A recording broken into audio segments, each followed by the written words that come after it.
Herb does a little bit of everything. He's a Renaissance man.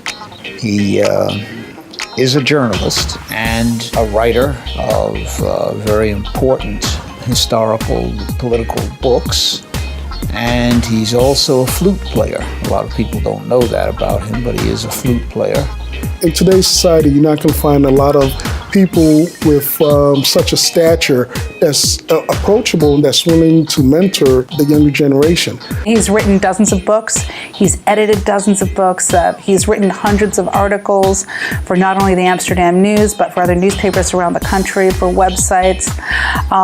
He's done it all when it comes to writing and to journalism. Herb Boyd is extremely involved in community events and community projects and community activism. His ability to make sure that the stories of our community are told in a way that many others have never been able to capture. What makes Herb special is the fact that Herb keeps it real. Herb is a walking, living history encyclopedia. This day and age in the whole publishing industry, I mean, the fact-checking is just thrown out the window.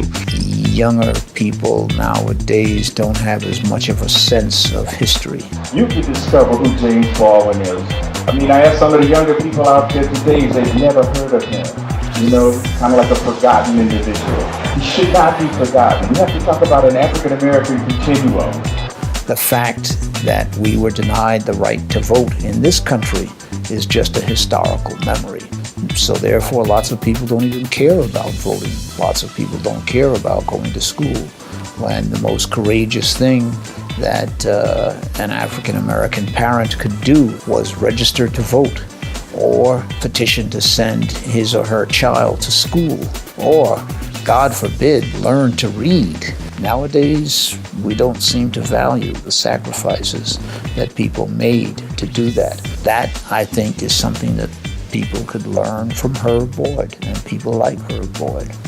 Herb Boyd is a dedicated journalist and member of the Black community who has given so much and has asked for so little, and to honor him in this way is truly wonderful.